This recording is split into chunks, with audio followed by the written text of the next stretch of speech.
a little bit more.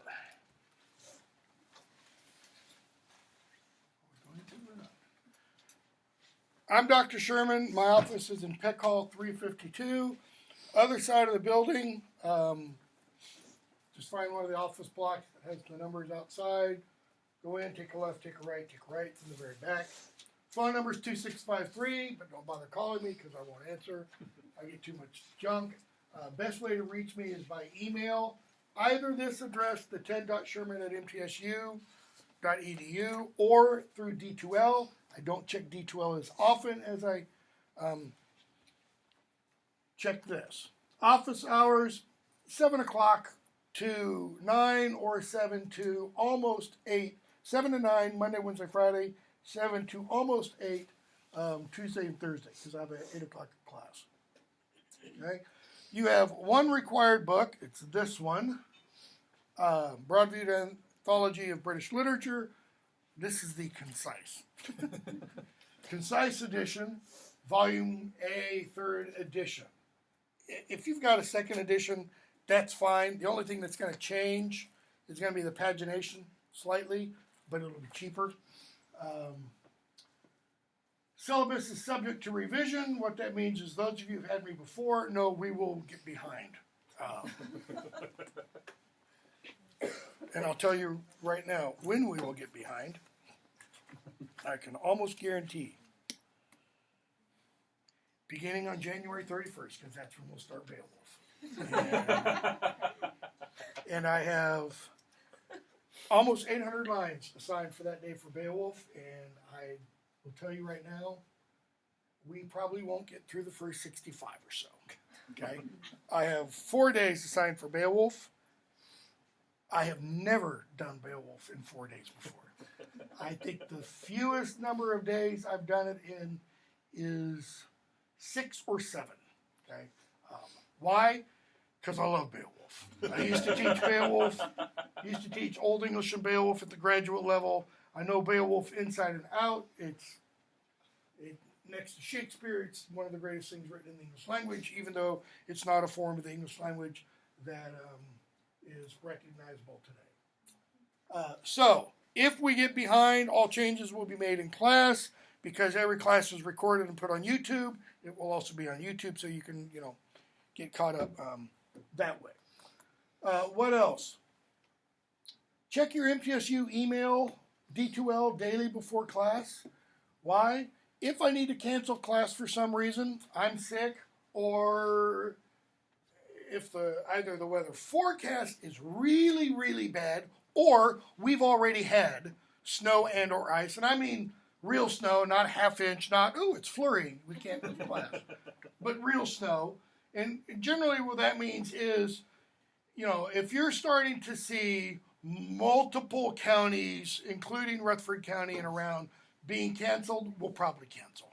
It's not going to be on my head that somebody tries to drive in from Cannon County and gets in a wreck because it's not worth it. So I'll let you know by 7 a.m. I'll probably let you know by 6 a.m. because of my 8 o'clock class. I try to give all my classes 2 hours lead time because I know some people do have a drive in. Okay? Students with disabilities, you know who you are, you know what you need to do. So take care of that. I think you already have, or I think most already have in the classes I have. Cell phones and all this kind of stuff. This is my 4th class, so I'm kind of getting tired of repeating myself, it seems like. Don't. Just don't. Use of cell phones for calls, texting, selfies. Yes, selfies. I've told this story 3 times now. I had a student a couple of years ago, first month of the semester, every day, she sat in the back of the class and sat there taking selfies for like the first 15 minutes of every class. Just don't. If you're an EMT, fire, police, paramedic, etc., and you have to have your phone or a pager out, tell me, and I'll say, keep it out on your desk, just keep it on vibrate, and if I hear the vibration and you get up and leave, I'll know why, Okay? Similarly, if you currently, like right now, have somebody who is near and dear to you who has a family situation, a medical situation, some kind of emergency situation, let me know. Let me know now. If something arises during the semester, okay? Somebody is diagnosed with cancer. Somebody is diagnosed with some other terminal disease. Somebody gets hit by a car. All three of those, by the way, happen almost every semester. Almost every semester. I have somebody, take that back. Every semester I have somebody come up to me and say, so-and-so in my family was hit by a car, so-and-so in my family was diagnosed with terminal cancer, or so-and-so had XYZ happen. Every semester that happens. If that happens, maybe this will be the class God smiles upon and nothing like that happens. If that happens, notify me within 24 hours. You don't have to go into great detail. Shoot me an email. Dr. Sherman, I've had a family emergency arise, etc. I may not be at class, or if I'm at class, I may need to have my phone out, and I'll say, fine, just put it on silent. If your phone goes off and you get up and walk out, no questions asked. I'll completely understand, okay? And I will do everything I can to make sure if you let me know this happens on Thursday, I will do everything I can to ensure that you can successfully finish this class. Meaning you still have to, do something. You can't just put on all of me. That might mean, the attendance policy gets suspended for you. And you attend via the YouTube lectures, you do the assignments, you work out a way with me if there are quizzes to take quizzes, that kind of thing. I had a student last fall, either beginning of the semester, just prior or just after the beginning of the semester, close family member died, and that person was only, I think, able to attend about 5 classes. Didn't get a great grade in the class, didn't get a good grade in the class, but she still passed the class, okay? So I will, as I said, I will work with you in as much as I can. If, however, something happens beginning of February and you let me know a month later, too bad. I'll tell you, praying for you, for your family member, etc. But I can't do anything if you notify me, as I've had happen numerous times, the last week of class. Sorry, I've not been around very much the last 6 weeks. I've been going through, and I'm like, I'm really sorry you've been going through that. I really wish you had told me when you started going through that, like when you were diagnosed with schizophrenia or manic depressiveness or narcolepsy. All 3 have happened in the last year. Because I've had students come to class bright-eyed, wide awake, and the next second, and 5 minutes later, awake again, okay? Let me know.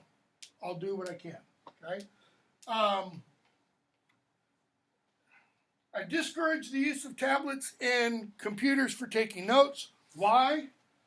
Click on these links. That'll tell you why.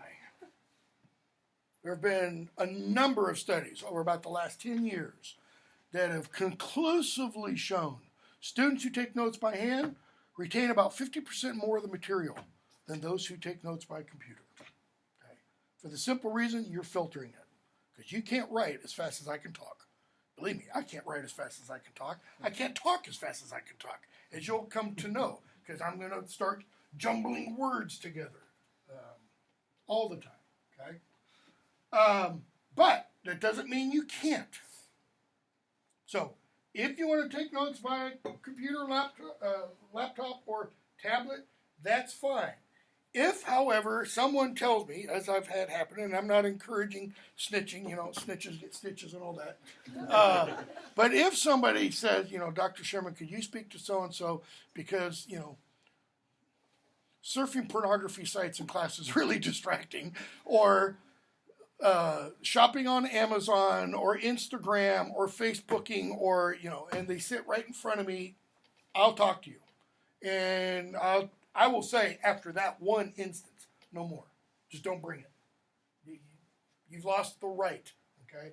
And if you do, then I speak to the Dean of Students and Student Affairs, and they'll remove you from class. I mean, there just won't be any second guessing about that, okay? Classroom decorum and all that kind of stuff. Just means proper behavior. So here's what attendance, participation, and decorum mean. Notice participation doesn't just mean warming a seat, okay? So you get here on time. Why? Because getting here late's rude. It disrupts me, others, etc. You're quiet. You pay attention when either I am speaking or somebody else is speaking. You're courteous to others. You disagree with me. You disagree with others. That's fine. That's encouraged. I like disagreement. I like arguments. Okay? But you do it courteously. You don't say, yeah, well, James, you're an idiot and a moron. Therefore, you're wrong. No, there's a little thing in rhetoric called ad hominem attack, and that doubled it just right there. Okay? You still are respectful to others. Okay? When speaking in class, you use language appropriate to this situation. Every now and then, I'll let out a damn hell, etc. But no F-bombs, no, sexual, quote-unquote, swear words, etc., etc. This is not a bar. If you want to speak like that, go to a bar or, dark alley or whatever. I have to say that because haven't had as much in the last couple of years, but I had one student in a night class. I'm not kidding. Every other word out of his mouth, it was effing this and effing that. And I'm like, really? I don't think poetry is all that effing. Even if it's bad, it's okay. Don't eat during class. Okay, it just bothers people around you, whether you know it or not, because I see the facial reactions. Don't sleep during class. I always tell the story. I had a student pretty soon after I started. I don't know, within my first 5 years. And he would come in every morning. This was a 7 a.m. class, so I'll give him that. It was a 7 a.m. class, and he would come and he would sit in the desk right in front of me. And first thing he would do is put his head down. He would put his hands like this and put his head down and go right to sleep. And I'd come in, and every day I'd come in, bam! And I'd kick the other side of his desk so his head popped up. And 15 minutes later, he'd be back asleep. Okay. And I remember talking to him. He was like, I work 2 shifts. I'm like, then why are you taking a 7 o'clock class? Etc. And you weren't even an English major. Why?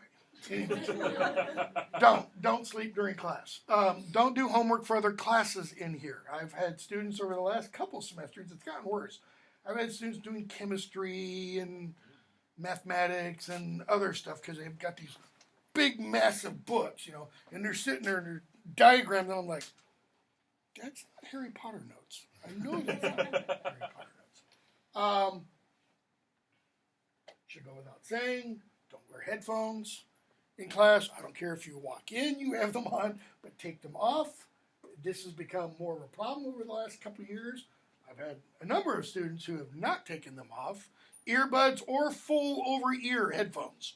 In fact, I've walked by a couple, like where this gentleman is, and I've gotten this close, and I can hear it. And I'm like, what? Never mind, just go back to your little world. Ended up dropping the course, which is what you should do. Lastly, don't cheat or plagiarize from another's work, a colleague's work, or especially don't copy something out of here, because pretty much the stuff that we're covering, I know inside and out. I had a student once, I told my previous class, I had a student once when I was teaching history in the English language course. I was working on my doctorate. Because I was an advanced student, they needed somebody to teach history and English language on the Gulf Coast campus of the University of Southern Mississippi. And I said, yeah, I'll do it. And I had a student in there. She was a graduate student also, taking it. And she copied an entire page from the textbook. It was a phonetic transcription of a passage from Shakespeare. Whole thing. No citation. No introduction. She put it all off like it was her own. If you're going to be stupid, you deserve what you get. Okay? So, if you don't abide by these guidelines, I'll speak to you. If you persist, you'll be reported to Student Affairs, and I'll ask that you be removed from class, and they probably will. We meet twice per week, which means we have about 28 class periods. We have about 14 weeks. Okay? We're going to cover a lot of material each day. So it's really in your best interest to be here. Yeah, I know. As I said, everything's put up on YouTube, but you can't really interact with other than yell at it, turn it off. I know many of you are going, "Where's the off button right now? Can I just turn them down a little bit?" No, you can't. It's really in your best interest to be here. But having said all that, you get 2 absences. I don't care if you use them or not. If you use them and then you get sick later on, you're screwed. Because your 3rd absence lowers your final semester grade by a full letter grade. So if you have an A, you got a B. If you have a C, you have a D. Okay? And a 4th absence, you fail the course. So if you blow your 2 freebies and then you get, I don't know, pneumonia or something, and you miss 2 more classes, you just failed the class. Okay? So do with that what you will. What else? If you're not present when roll is taken or when a quiz has begun, you're going to be counted absent. It's a little hard-nosed. It's not really quite that bad. If I've given the quiz and you walk in 2-3 minutes late, you've got to turn the quiz in when everybody else does. If I've given the quiz and I'm giving you 10 minutes to take the quiz and you walk in at 9 minutes, you've got a minute.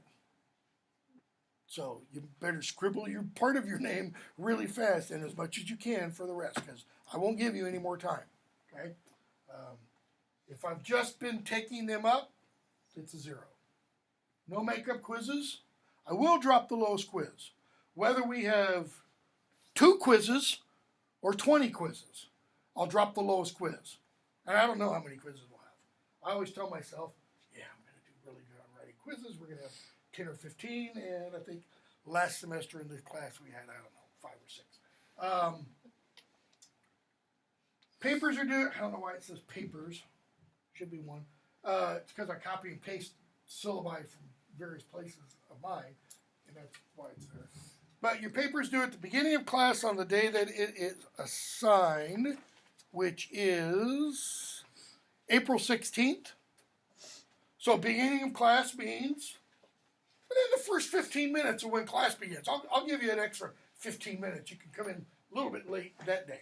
But don't come in at, 11 o'clock and hand in your paper, because that's going to be late. I'm going to take some off for that. I don't know how much. I'm not going to, 7.8 something. Okay? Unapproved late papers will receive an F. But what's an F? An F is 55 points. Okay? Similarly, some of you, I can confidently say, I wish I couldn't say this, but I can confidently say, some of you on the first exam, the, what is it, Old and Middle English or just Old English? Yeah, the Old English exam, excuse me. We'll get somewhere in the 30s out of 100 points. Okay? Say you get a 35. Well, at the top of the first page of that exam, you're going to have that number written and an arrow and that. Why? That 35 just magically became 55. Because 55 is what I put in the grade book for an F. Okay? I'm nice. That's what it means. Because a 35 is a lot deeper hole to dig out of than is a 55. Right? But here's the big caveat. If you don't turn in an assignment, you fail. You fail the course. I had 3 students in my Shakespeare course last fall. For some reason, I don't know why, did not turn in their term paper. They took the final exam, but they didn't turn in the term paper. And I was, I was finishing grading papers while I was also grading final exams. And I I realized this one. I was like, wait, I've got the final exam, put it on the paper, and I emailed, no response. Okay, so what that means actually is if you do that, thank you, because that makes my job a little bit easier, because then I don't have to grade the final exam. Why? You've already failed. No sense in me wasting time in doing that. So, failure to complete any assignment other than quizzes means you get an F for the course. So grading is really easy. In terms of you trying to figure out what kind of grade you have in the course at a particular time, if you keep quizzes and keep your exams, add up those totals and divide them by the total number possible by that point. Exams are going to be worth 100 points each. Papers worth 100 points. If there's quizzes will be worth at most 15 points, usually 10 points, but everything, almost everything, will have extra credit opportunities. All the exams will have somewhere between 10 and 30 points extra credit. Now, the extra credit will all be related to material we've been discussing in class. Quizzes might have extra credit, maybe 5 points. Right? It all just gets added into one big pot. It's not, the Old English exam is worth 33.3% of the grade, or 33.33 in the Middle English. I don't do percentages. Why? Because I'm English, not math. Straight and simple. That's my motto. So whatever percentage you end up with, when I divide the total number of points you earn by the total number of points, it falls somewhere in here. If it's a 59.5, it's a D minus. If it's a 86.4, it's still a B. If it's an 86.4 and you've been really participating in class, you've been an active participant, it doesn't mean you open your mouth and say whatever comes into your mind. I'm not, should I use this example? I don't mean to cast any aspersions if anybody does. But, you know, if your mouth is like an open proponent of Tourette syndrome and you just blew it, whatever comes into your mind, that's not necessarily participation. Participation needs to be focused on topic. It needs to be addressing whatever, you know. That might bump that up a little bit. Okay? It's not going to take it down. I'm never going to go, oh, you know, Lavandria. I don't like Lavandria. So she goes from a 89.4 to a 86. Nope. Okay. I'll never move things down, but they might get massaged up, let's say. Schedule, pretty clear. Numbers in parentheses are page numbers. Inclusive, that is, they include everything in that section of the material to be read for that day. Notice, for today, I had asked, because I sent the syllabus out, put it on D2L, for you to read this part of the introduction, pages 1 through 14, and the section on bead. We're not going to get to bead today. Okay? That's just why I also have it for Thursday, especially the section on Abbas Hild and Cadman. We'll talk a little bit about the background of the Old English period today and such. So we've got a bunch of days tentatively scheduled for Old English. I would almost lay money on the table that this will be closer to this date than this date. I'll try to shut up, and I seriously considered just dropping these so we can spend more time on Beowulf, but I can't do that because these are also so good. And this is the only time you will probably ever read these. Most of you will never take a course in medieval lit. Okay? Maybe if you go on to grad school and you decide to be a medievalist, you might, but most of you won't. We offer our medieval lit course, upper division medieval lit course. It's like every 4 semesters or so. I can't remember last time I taught it. I don't know when Dr. McDaniel last taught it. So Old English exam, that'll be in class. It'll be objective. It'll be all objective. Okay? No essay, You're English majors. You're good at BS. You can't BS objective facts. Okay. This is the rest of the introduction. And then Marie de France's L'Envol, Sir Gawain and the Green Knight. And if we're not already behind, we'll be behind there, because Sir Gawain and the Green Knight's pretty long, and trying to do it in 2 days is just utterly ridiculous. Chaucer will start. We'll get behind with Chaucer. So we'll get down towards this part of the semester, and I'll start scratching stuff off. Okay? For example, Shakespeare. I've got 3 days for Shakespeare sonnets. Last semester, I had to cut them down to 1, which is I hated doing that. Because they're actually proposed, of course. It's been approved. It's just I'll never get to teach it. Of course, on Shakespeare sonnets. Just a single upper division special topics course just doing Shakespeare's 154 sonnets. But it'll never get taught. Because we only offer now 2 special topics courses a semester. Faculty are only teaching 1 upper division course per semester or graduate. So I've only got 10 more years. It's not going to happen. So of those sonnets, the ones I really, really want you to emphasize or pay attention to are the ones in bold print. Okay, we'll probably drop the Bible off, but you do need to read that background of Renaissance and such. And then we'll finish off the semester. You got the paper due, as I said, on the 16th. Important dates you don't need, because none of you are going to want to drop this class because you're going to be so enamored of the material. Paper assignment.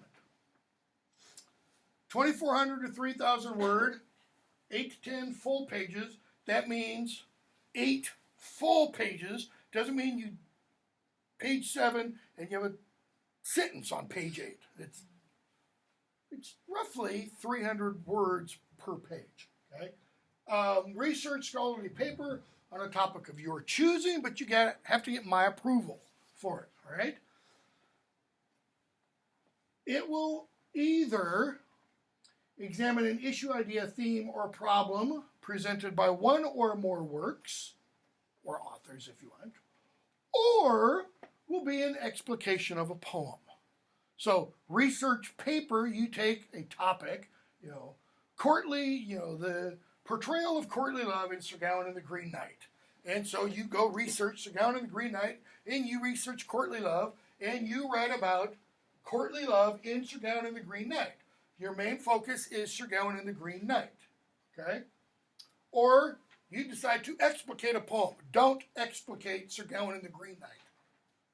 It's 3,000 lines. You can't do that in 8 pages, or 10 pages, or 100 pages. Okay? But a Shakespeare sonnet, you can explicate in that much space. Some of them you can't. They're only 14 lines, folks. Some of them you can't explicate. That is totally unpack in 8 to 10 pages because they are so dense.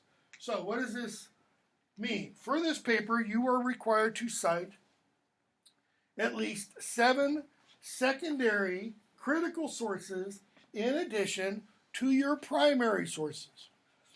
And probably sometime in the middle of the semester, I'm going to say time out from everything else, and we're going to talk about papers again. Okay? Why? Because over the last, 3 or 4 years especially, I've been having a lot of students who are having issue with the idea of secondary sources. Okay?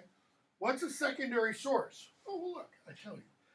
Critical secondary sources are articles, book chapters, books, etc., written about the primary work under investigation. So let's use that example I used before. Sir Gawain and the Green Knight, courtly love tradition. The primary source is Sir Gawain and the Green Knight. That's the thing you're writing about. Okay? Courtly love tradition is your approach kind of to it. So all your secondary critical sources are things that are probably going to have Sir Gawain and the Green Knight someplace in the title.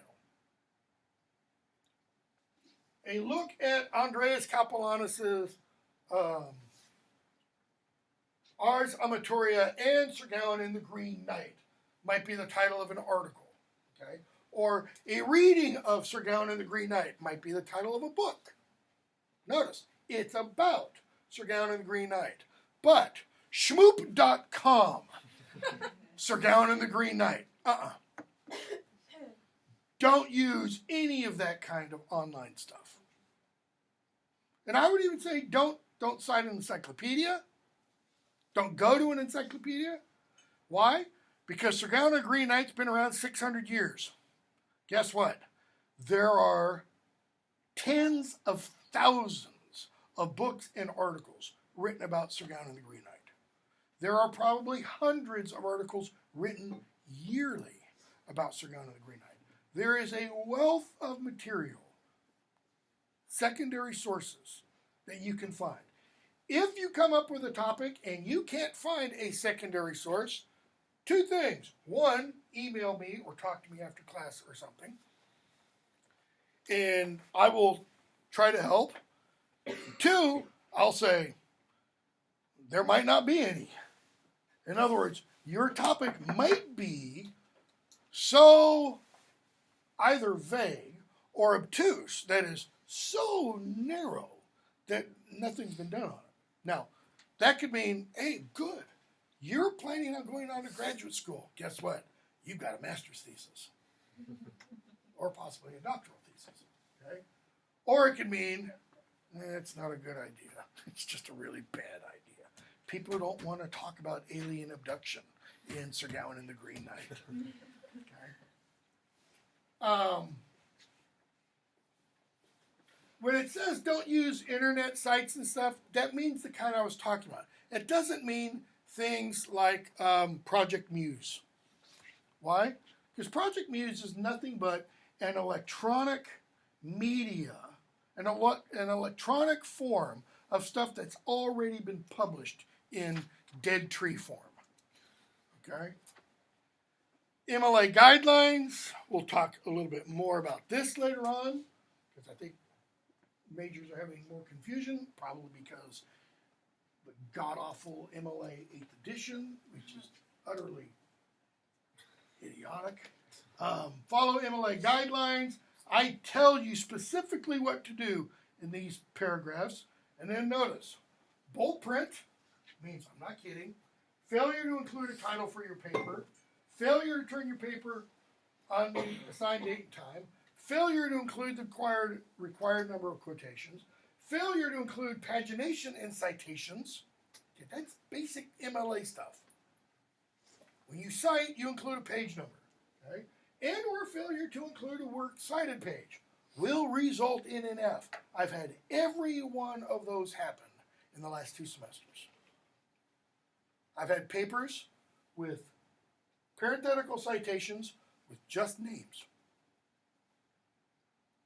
referring to articles, because they have a works cited page. And even the works cited page doesn't indicate any kind of pagination. How am I supposed to look that up if I want to? Because guess what? Sometimes I do check the sources. Every semester I check some sources. I don't go through every source on every paper. If it were a master's or a doctoral student that I was working with, guess what? I check every citation. Okay? So you got to include that stuff. What's the purpose? It's so that your reader can go look at it, can go look it up for him or herself, can find it, because I've had over the last couple of years, I've had students who have come up with some great secondary sources. And I've typed them in, I've found them, I've bookmarked them and saved them for my own use later on. Okay? And then there's some language about what kind of papers will get what kind of grades. A papers, clear, strong thesis, well supported, blah, blah, blah, blah, blah. Okay? F papers, not so much. Paraphrases have to be introduced. And then I have stuff, a whole long thing here, which makes your 3-page syllabus out to like 13 pages, I think, if you printed it, about citing and documenting sources and such. Okay, any questions so far?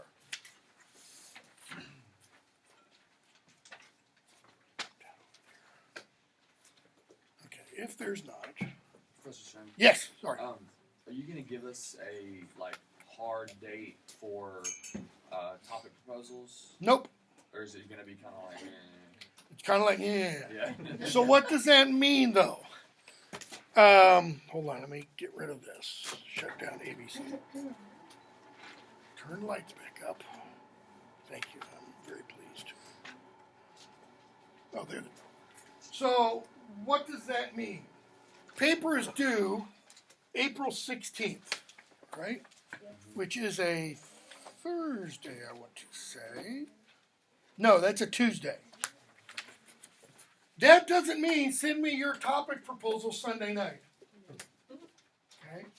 Even though I don't have, and the reason I don't do this is I try not to be, and you find it hard to believe because of how the syllabus is constructed, I try not to be as prescriptive as possible.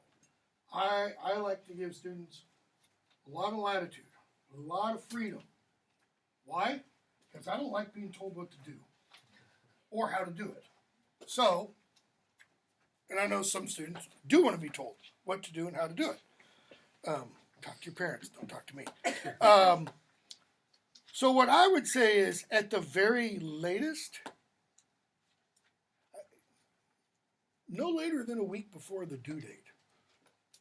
Why? If you start your paper a week before the due date, it's probably not going to be in that A range. Probably. Now, some of you might be Shakespearean writers. You know, just you get that divine inspiration, and it's you're just sitting there and typing, and everything that comes out is beautiful and magnificent. In which case, I hate you. Others of you might be more like me, who learned the hard way. Okay, I was an English major after I was about 7 other majors. I was on the 7-year plan, and you know, once I became a quote-unquote serious English major, my grades went from C's to B's and A's. Well, what did that mean? I mean, when I got a paper assignment, I realized I better start this early. What if I hadn't read any of that material? I better kind of skim ahead a little bit. I better try to find and see if there's something in here I like. The one class I'm thinking of is Shakespeare. I'd never had a Shakespeare course before. The only Shakespeare I'd had before was freshman year in high school, where we had to read Julius Caesar. Why in God's name would you give Julius Caesar to a freshman in high school? I have no idea. Anyways, so I had Shakespeare, and you know, I started. Paper was due towards the end of November, and I started kind of doing some research towards the end of September. Classes began very early September. Just, you know, basic stuff about who some of the kings were, what the history was, and as a result of doing that, I kind of gradually narrowed down. So today I'm going to give you some background stuff about Old English. I'm going to give you some background stuff about all the 3 major periods. Okay? Maybe that'll spark a little bit of interest, and you'll want to go off and do a little bit of research. You can also, you know, you got a ton of stuff in here. And I should add this. Although I would prefer the paper be about something we've done in class, it can be about another work in here. In other words, we're going to read Marie de France's Lawn Ball, about a guy who meets a fairy lady. She gives him everything he wants: body, sex, money, wealth, etc., etc. It's a great story. But she also has a bunch of other Breton lays, is what they're called, including one about a werewolf. Okay? Maybe you're into horror fiction or horror stuff. Well, werewolves, hello, that could be kind of interesting. Sir Gawain and the Green Knight. Guy gets his head lopped off, holds the head up, and it talks. That's pretty cool. Beowulf's got monsters. Man-eating monsters. Monsters that eat 30 men at a time and are still hungry. I mean, big monster. Right? And then we have your traditional loves kind of stuff. You know, again, Sir Gawain and the Green Knight, Shakespeare's poetry, John Donne's poetry. Maybe you're interested in you know, love, sex, anger, God. Well, hello to John Donne, because that's some of what Donne is. Maybe you're interested in religion and literature. Well, there's a lot of that in here. Maybe you're really morbid and focused on death. Well, you can look at Ben Jonson's 2 epitaphs on his dead children. His eldest son, who died at the age of 7, and his eldest daughter, who died at the age of 6 months. First daughter, who died at the age of 6 months. Okay? Yeah, I mean, I'm sad. Yeah, it is sad. He writes an epitaph on his son. He says, "Here is Ben Jonson's best piece of poetry," meaning my dead son. Because what is poetry? What's a poet? What's a poem? Second one first. We think of a poem as what? Words, right? They rhyme, maybe. They have meter, maybe. Not necessarily. Poem comes from the Old Greek poiesis, which means to make. A poem is something made. Okay, I'm going to use an example. This is a poem. Why? It's something made. It's an ugly poem. Excuse you. I'm sorry. It's an ugly poem, but it's a poem. We, because of literary conventions, we say a poem is something made out of words. Okay. The syllabus. It's out of words. Doesn't have rhyme, doesn't have rhythm, doesn't have meter. Okay, so it's not that kind of poem. So there's a wide variety of genres, okay, that we'll be reading.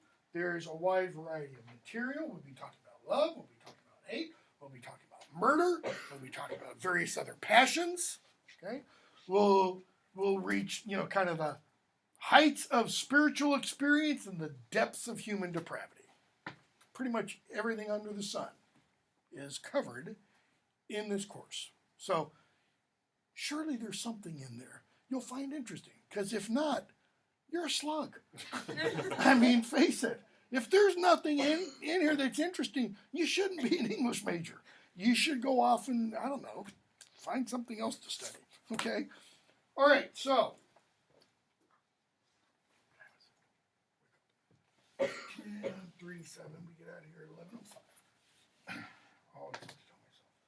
So this course is supposed to be, it's Brit-Lit 1.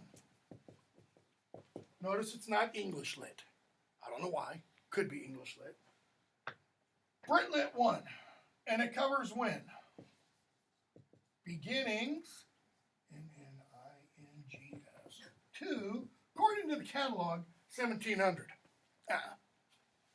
I can't go to 1700. Why? Because just the period from 1660 to 1700 has so many important authors. We don't have time. I mean, the beginnings, too, about where I go to, 1660, is already 1,000 years. Okay, so maybe there's not a whole lot written in the period from 600 to 700. True, there's not. That's not as productive a period in quote-unquote English literature as the period from, say, 1600 to 700. We could do an entire semester just on this 100 years. I mean, there are entire courses on the 18th century. Usually the long 18th century, 1660 to about 1800. There are entire courses on the Romantic poets. That's not even a century. That's about 50 years. The Victorians. How long did Queen Victoria reign? 60 years. Okay? So we're covering 1,000 years, and that 1,000 years includes, at the very least, 2 of the really, really, really major poets of the English language. Geoffrey Chaucer and William Shakespeare. And I didn't even include John Milton, who wrote Paradise Lost. What's Paradise Lost about? Everything. I mean, what's it about? It's about the problem of pain, the fall of Adam and Eve, the beginning of the world to the end of the world. It's encyclopedic. It's everything. And I'm supposed to include Milton in here? It doesn't happen. So I don't. Why? Because we have a separate upper division undergraduate course solely on Milton. So take that. Which is why I don't include much Shakespeare. I don't include any plays. Why? We've got three separate upper division courses just on Shakespeare. Intro to Shakespeare, and then we have Shakespeare in the 16th century and Shakespeare in the 17th century. Okay? He didn't do much in the 17th century. He only lived for 16 years in it, and he only wrote in it for about 11 or 12 years. So, beginnings to 1700, what does that mean? Got to break that down. You have the Old English period,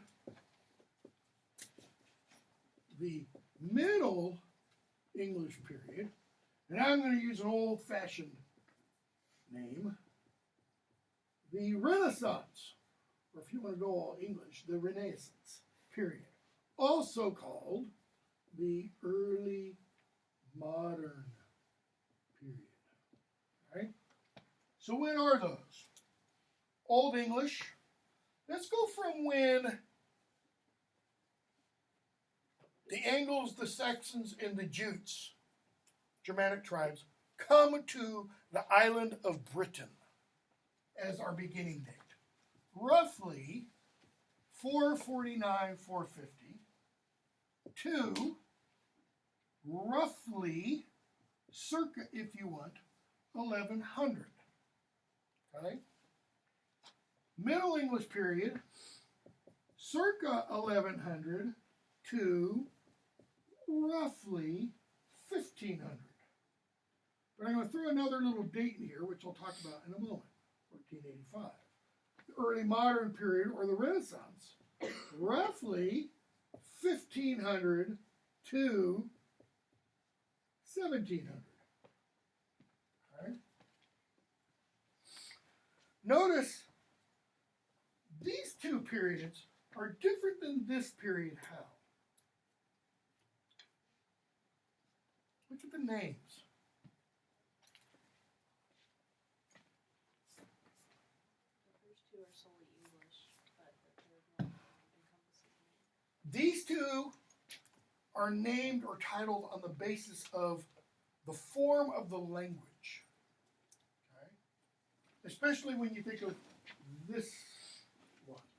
Now, this is sometimes called the early modern English period. Okay? So, this is the form of the language, Old English. This is a development of that form, Middle English. And then this is early modern English. It's a very modern construction, by the way, that phrase, early modern English. What's an older phrase that describes that form of the language? There's two words, two different appellations for it. A-P-P-E-L-L-A-T, not A-P-P-A-L, not the mountain. Elizabethan English, named after Queen Elizabeth I, or Shakespearean English. Okay? So, Old English. Old English refers to language. The people who spoke Old English weren't called Old Englishers or Old Englanders. They were Anglo-Saxons. So you have Anglo-Saxon people who speak the Old English language. But Anglo-Saxon can also be used to describe the language. But you never use Old English to describe the people. You don't say the Old English people, because that means, oh, crikey, the English people. Okay? You use Anglo-Saxon to describe them. Spoke Old English or Anglo-Saxon. Okay? Middle English. We no longer refer to the speakers of the language as Anglo-Saxons. Why? Because now they're just Englishmen or Englishwomen. They're just the English. Okay? And the form of the language that they speak today is called Middle English. They didn't think of what they were speaking as Middle English. Why not? It was just English to them. It was just English to them. Think about that. If you refer to yourself as living in the Middle Period or Middle Ages, what does that automatically imply? Something's coming later. Because if you're in the middle, there's what comes before, and you're here, and there's got to be. But what if there is nothing here? What if you get wiped out?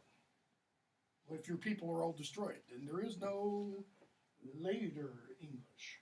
Guess what? Almost happened to the English language. When? Very good. 1066, which we'll talk about. Okay? So, who are the Anglo-Saxons? Here, let me do this. Can I leave that? Yeah, I'll have to figure out another way to write on. Can't do it that way. Power up. Actually, let's leave. Yeah, we'll bring the screen down. Let's go .chem. Show to class.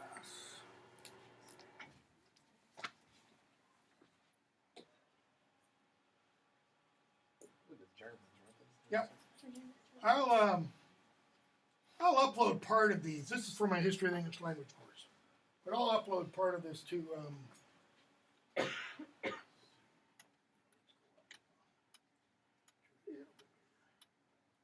so the Angles, the Saxons, and the Jutes, they're coming from over here. What is this whole peninsula called? Anybody know? I know you didn't think you're taking me geography. Denmark. It's modern day Denmark. Okay? So you got the Saxons down here, the Angles in the middle, and the Jutes up at the top. And you got arrows indicating they're leaving there and they're coming here. Okay? The Jutes come and settle in southeast England, what is today called Kent, and Canterbury. Right? So that's the Jutes. That's all they settle. The word for Jute, by the way, is the same word that is used in Old English for giant. So there's, in some texts, there's references to the Eotenus that refers to giants, and in sometimes it refers to the Jutes. And sometimes you're not sure whether they're talking about giants or Jutes. Okay? And then you have the Angles, and the Angles settle this middle area of Britain, and today this is still called, this big lump is called East Anglia. Okay? Why? Because that's where the Angles settled. It's East Anglia because there was a West Anglia. And all of this later, in the Middle Ages, became called Mercia. Mercia means the marches. Marches there means kind of borderland area. Why? Because it's the borderland between what's down here and what's up here. Well, what was up here? The Vikings. Okay? Later on. And then down here, you have the Saxons. For example, there is a county just outside of London, south and a little bit east, Sussex. The south, it doesn't mean it's South Sex. It's South Saxons. And then you have Wessex, West Saxons. London itself is in Essex, the East Saxons. You don't have a North Sax, the North Saxons. Why? They didn't settle up there. Okay? That's the Anglians. So, Angles, Saxons, Jutes. This is from Bede, which you'll be reading. Okay? So those are speakers of Germanic dialects. The Saxons spoke Saxon, the Jutes spoke Jutish, the Angles spoke English. Okay? That's where we get our English from. But let's back up a moment. I'm probably going to keep going up and down with this thing. Let's see. Screen, go up. Because I can still use the board this way. What about before they came? Who was there? It wasn't empty. It didn't have a for rent, you know. Louder? Celts. The Britons. Britons. They were a Celtic group. How long had they been there? Long time. At least 1,000 years. Who were there before the Celts? We don't know. That is, we don't know what they called themselves. The people who built Stonehenge, for example, don't know what they called themselves. But they're long before the Celts. Okay? The Celts come in probably sometime in the first millennium BC. That is, birth of Christ, go back 1,000 years. Sometime in that period. How big a place did the Celts inhabit? I don't think I've got. Do I have a bigger map in here?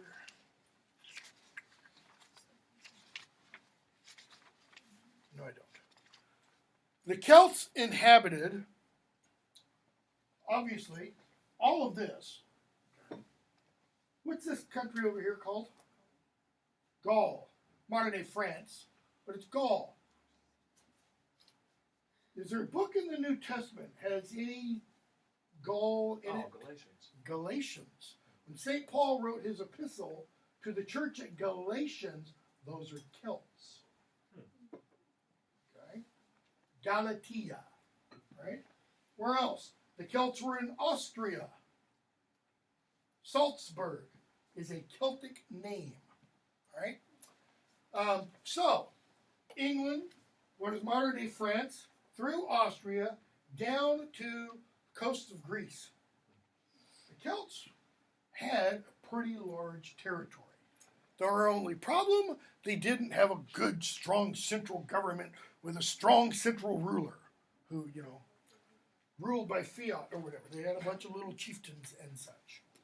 So, 55 BC, let me, do I still have it? Yeah, I do. 55 BC, where is it? There it is. You can kind of see that. Caesar invades. Why does Caesar invade? Where is Rome compared to England? If I'm England, where's Rome? Way the hell down here. I mean, it's sticking out in the middle of the Mediterranean, essentially. So why in the world does Caesar want to invade? That's what he does. That's what he does. It's pretty rich in assets. They're rich, aren't they? Rich in what? Anybody know? Probably trade if it's right on the water. Tin and wood. English oak. Really good for shipbuilding. Okay?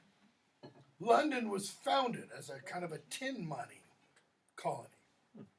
But again, there were Celts there before. There were Celtic people, towns, etc. Caesar invades in 55 BC. Claudius annexes Britain in 43, almost 100 years later. Well, what happens during that 100 years? They fight. It's being conquered. Okay? It's being conquered. The Roman legions have moved in. They are now not just subjugating. It's not just an occupation force. It's now where you have Britons and Romans intermarrying, carrying on trade and such. You have Roman buildings being built. Go to the town of Bath. Fantastic place, by the way. And you see Roman buildings. The Celts didn't build with stone. Built with wood, as the Germans did. Guess how many buildings survived from the Celtic period? Because they all burned and rotted and were destroyed. But the Roman buildings survived. Okay? Latin introduced as a second language with Celtic. Here's an example. Where we are at MTSU, what do we call the physical location? Campus. Campus. Anybody know what that really means?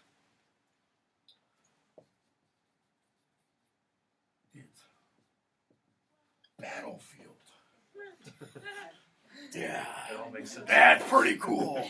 Why? Because this should be the place where there is a battle of ideas. And it's like where ideals, battle it out, etc.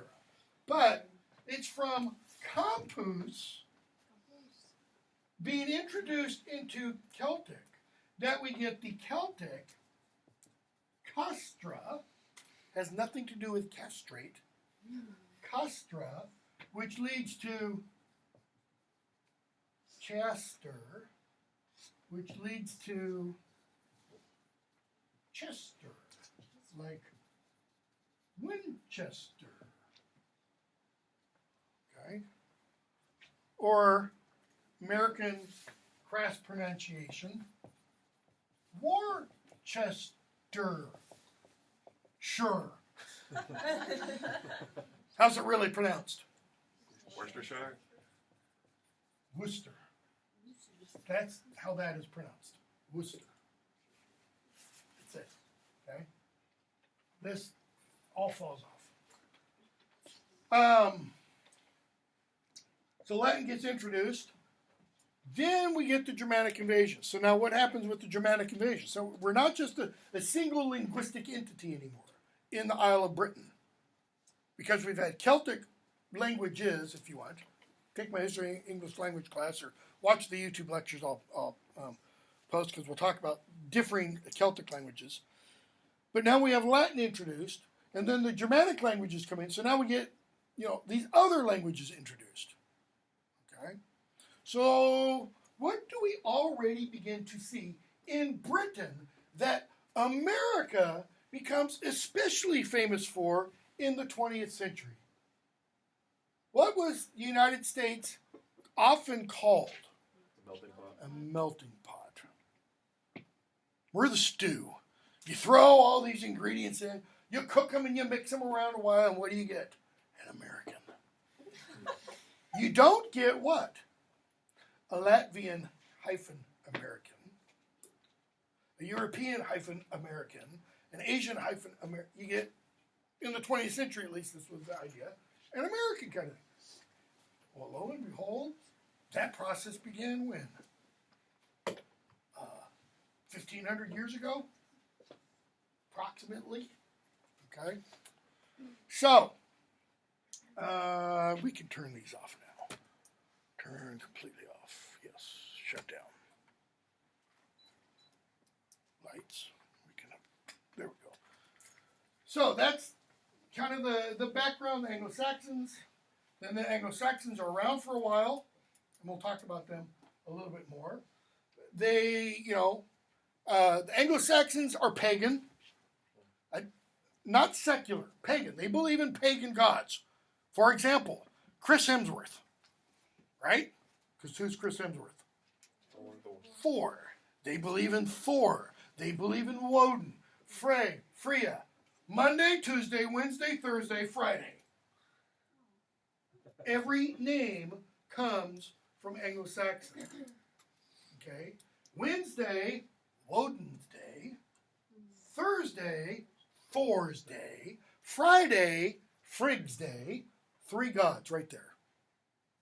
And we still call them that. Tuesday, Tyr's Day. Tyr is the god who gets his hand bit off by Fenris Ulf, which then leads to Ragnarok, end of time, etc. We'll talk about that. Okay?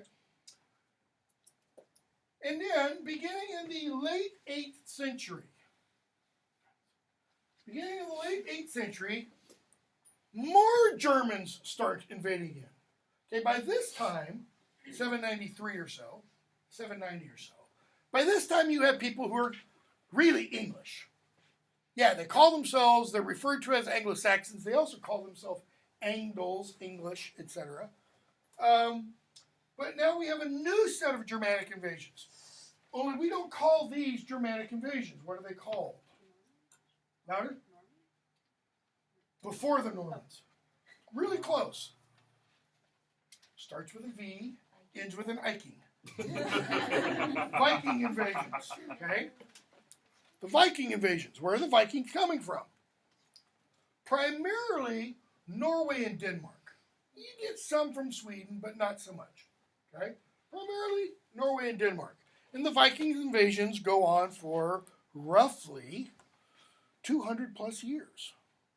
Now, during some of that period, there were periods of peace. For example, Alfred the Great becomes Alfred the Great in about the year 878. He becomes king in 871, defeats a huge Viking army in 878. Then he gets about 20 years of peace after that. Okay? His son becomes king. The Vikings start to rumble a little bit more. He puts him down. His grandson becomes king. Athelstan, great name. It means noble stone. Like big massive hammer. Okay? He defeats all the Vikings that have come. There's this big massive battle. It's a battle of 5 armies. Any of you are Tolkien fans? End of the Hobbit, Battle of 5 Armies. Okay? He defeats the Scots and the Vikings and unites all of England. So now you have a single king of all of England. Only problem is his grandson loses it all. When? As a result of, just before this, in the year 1014, okay, Athelred II. We'll talk more about him when we specifically get into Anglo-Saxon stuff. Athelred II, called Athelred Unred. I'll give you the old English spelling. Athelred Un, R-A-E-D. This is a digraph like this one. Athel means noble, princely. N-C-E-L-Y. So, noble or princely, rad. We still use this word in one context today. We just pronounce it differently. We pronounce it reed. There's one way that we use it still in its old English meaning. If you are arrested by the police, what did the Supreme Court determine in 1960-something? The police must do. They must Mirandize you, which means what? You have to be read your rights. What does the word read there mean? It doesn't mean you have the right because cops are idiots. No. It means advised. Read there means you have to be advised of your rights. Athelred means nobly, princely advised. Go back to Alfred's name. Alf. TV show. Late 90s, late 80s, I don't remember. I never watched the stupid thing. It was about what? Extraterrestrial thing named Alf. But why name him Alf? Because Alf means elf. It can also, in some contexts, mean supernatural. Alfred was elf advised. Supernatural advice. Like, this guy's wisdom was not of this world. He's the only English monarch to get the epithet the Great. Nobody else. Not Victoria, not Queen Elizabeth I, not Queen Elizabeth II. Only Alfred. Right? But his name is nobly or princely advised.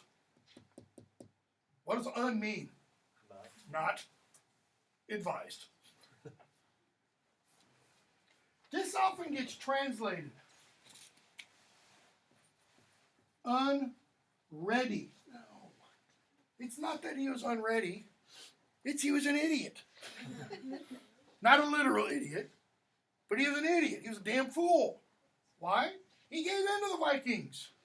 And when the Vikings came really, really bad, he fled. He fled to France. He left his wife. He fled to France. She remarried. Who did she remarry? She remarried Canute. C-N-U-T. Canute the Great. Okay? And had children by him. She was sister to a Duke of Normandy. That Duke of Normandy had an illegitimate great or just grandson named William the Conqueror, if you're French. Do you think the English called him William the Conqueror, being the people who were conquered? No. Remember I said he was illegitimate? What did the English call him? Bastard. William the Bastard. That bastard William. It worked. Legally it fit. I mean, okay? They called him William the Bastard. Well, why? Because in 1066, William invades. Why does William invade? Well, we got to come back to here for a moment. Okay? Unrad leaves, flees to England. Canute is there with his father. You got to love his father's name. Svein, first of all. What's the second half of his name? Forkbeard. Svein Forkbeard. Okay? Svein dies in 1016. Canute becomes king. Canute stays king for the next 19 years. He is king of England and Norway. Right? He dies. His son then becomes king. He dies. And then one of Alharad's sons comes back from France and becomes king. Edward. He's got other sons too, but Edward. Edward is given the nickname Edward the Confessor. Why? Because he heard people's confessions? No, that's usually what the confessor means.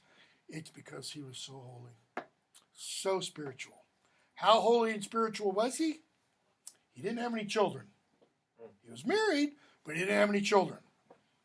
Most people say, yeah, well, there might be other reasons why he didn't have children. It had nothing to do with holiness and spirituality. Maybe he was gay. Okay? But Edward the Confessor dies childless on January 5th, 1066. So he dies childless. What does that mean? Throne's empty. Who's going to take it? Well, in the mid-1050s, Edward the Confessor had visited his cousin, William of Normandy, later called Bastard/Conqueror. And he visited William of Normandy, and apparently during that visit, he was kind of taken hostage. Kind of. The sources aren't exactly clear. This is according to the Bio Tapestry. Okay. A piece of cloth, 18 inches wide, over 240 feet long. A single piece of cloth that is embroidered, the entire length. And that entire cloth tells us the history of the Norman conquest. And it was woven, apparently, at the command of a cousin of William's, a guy named Odo, who became the bishop of Bayeux, France. B-A-Y-E-A-U-X. Bayeux, France. Right? And according to the Bio Tapestry, Edward's visiting William, and they agree, they reach a pact. Say, this is the table they're eating at. It's a desk.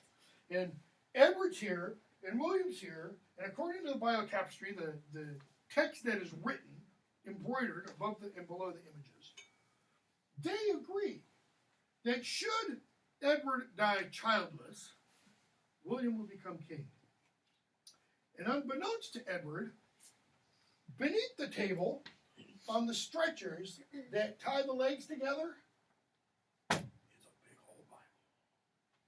In other words, this is an oath made on Holy Scripture. You can't break it.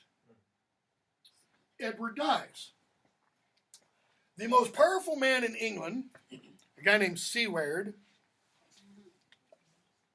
who has two sons, at least two sons.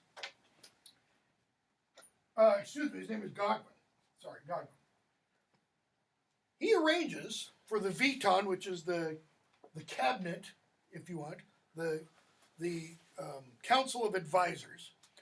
he arranges that they elect his eldest son to be king, Harold Godwinson, son of Godwin. Okay. Well, Harold's like, cool, I'm okay with that. And Harold is crowned king on January 6th.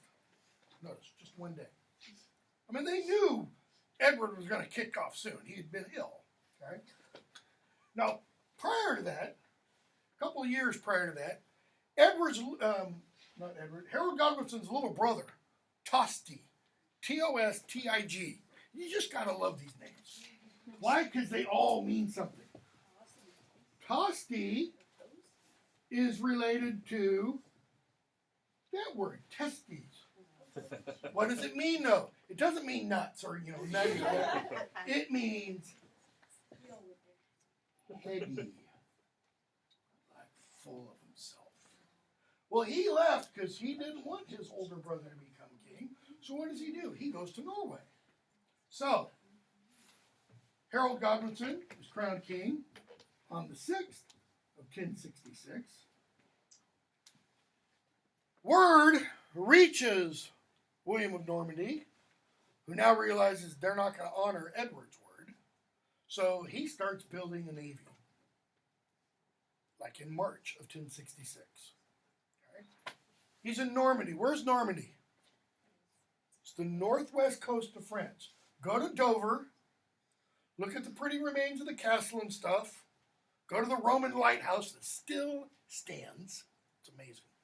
Go through the World War II, tunnels and everything. It's all totally cool. And then go climb up the hills of Dover and go stand where Gloucester wants to fall off the cliff and look on a clear day and you can see the coast of Normandy. Okay?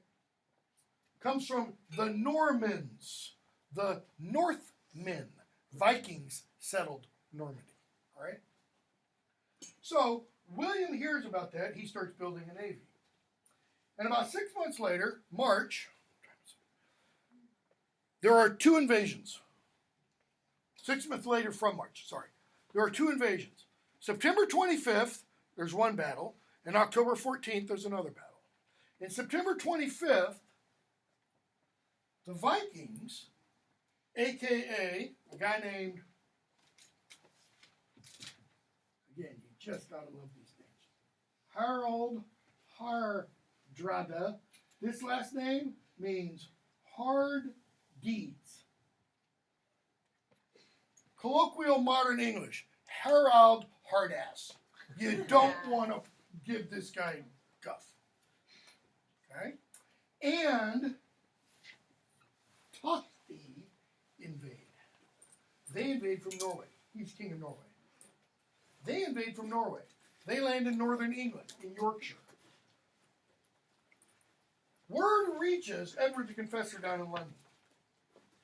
What does he do? He surprises them by marching north from London, 186 miles over 4 days. That's a long march. Okay? And raises an army at the same time. Because what time of year is it? It's September, I said. What are you doing? Harvesting. You're harvesting. Why? You don't have Kroger to go to during the middle of winter. So you got to get all your stuff in. So he's raising an army from the farmers. He goes up there, he surprises them, he defeats them, kills his brother, kills King Harold, wipes them out, and while up there, word reaches him 3 days later, September 28th, William of Normandy has landed on the southern coast of Pevensey. Because that's a 186-mile march. It's about another 80 miles from London to the southern coast.